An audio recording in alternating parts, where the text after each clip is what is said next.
दिल्ली का लड्डू আর রয়েল লোক দিয়ে ছাত্রার বিএনপি আর চলবে না। আপনজনকে বলবে আলিমার ইফতিখার। দিল্লি কা লাড্ডু আর রয়েল লোক দিয়ে ছাত্রার বিএনপি আর চলবে না। আজকে শুরু করলাম ইফতিখার আর আলিম, এই দুজন হচ্ছে ধ্বংসের কারিগর। এদের পতন, এদের অপসারণ না হওয়া পর্যন্ত বাড়ি আর যাব না। যাদের নামে মামলা হয় না, যারা জেলখানায় যায় না,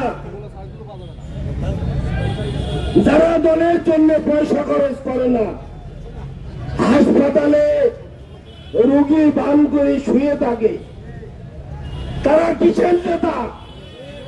কামরুল ইসলাম ফারুক, রফিকুল আলম বাবু, রূপ ভাইয়ের মতো লোককে এই কুখ্যাত দুজন দল থেকে বহিষ্কার করেছে। আমরা বেশি কিছু চাই না। আওয়ামী লীগের লোক বিএনপি নেতৃত্ব দেবে, এটা ছাত্রের মানুষ আর মানবে না।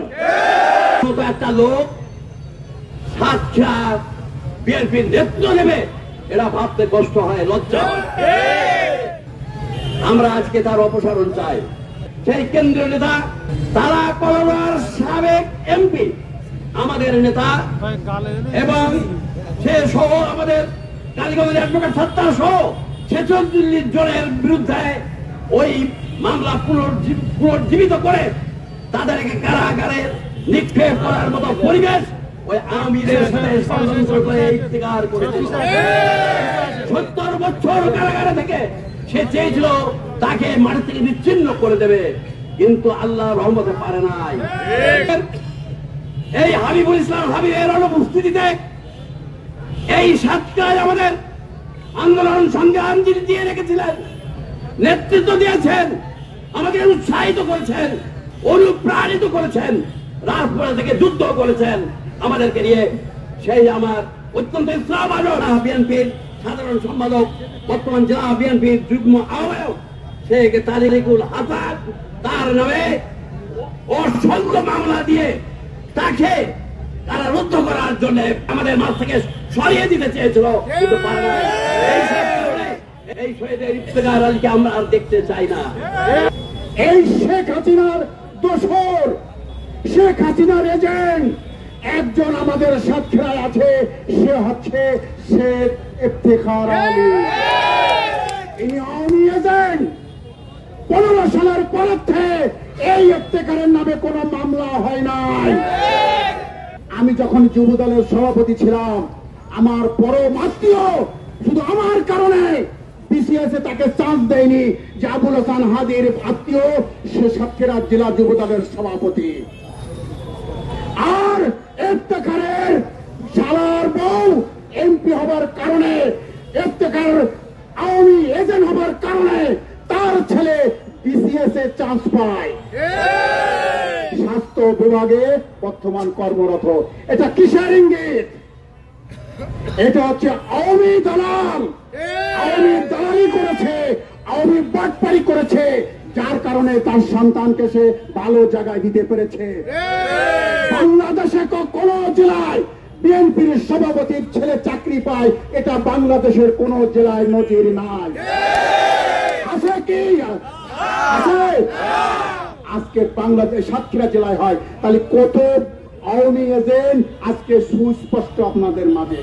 সেই এজেন্টকে দিয়ে সাতক্ষীরা জেলা বিএনপি কখনো চলতে পারে না। এই অথর্ব অপায়া আহ্বায়ক কমিটি, যেটার বয়স থেকে 3 মাস থেকে 6 মাস, সেই কমিটি আজকে 5 বছর উত্তীর্ণ হয়েছে।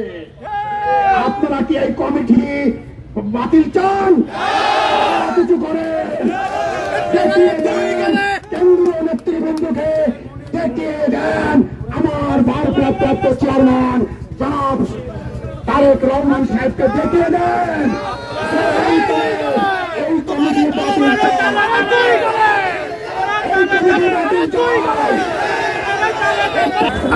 শহীদ ইফতিখার আলী এবং আলিম চেয়ারম্যান যারা আওয়ামী লীগের সাথে ওঠা বসা করেছে, এই সমস্ত লোক দিয়ে জেলা বিএনপি এবং থানা বিএনপি গঠন করার চক্রান্ত লিপ্ত রয়েছে।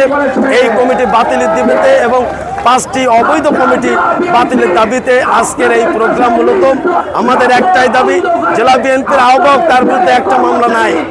তার আপন শালার স্ত্রী বিগত আওয়ামী সরকারের এমপি ছিল, সেই এমপি থাকা অবস্থায় তাকে দিয়ে সারা বাংলাদেশে যেমন আওয়ামী লীগের নেতাকর্মীদের দ্বারা বিএনপি নেতাকর্মীরা লাঞ্ছিত হয়েছে, অপমান হয়েছে, তেমনি শহীদ ইফতিখার আলীর শালার বউ এমপি থাকা অবস্থায় তাকে দিয়ে আমাদের বিরুদ্ধে বিভিন্ন মামলা মোকদ্দমা দিয়ে আমাদেরকে রাজপথে যাতে আমরা না থাকতে পারি সেই ব্যবস্থা করেছিল।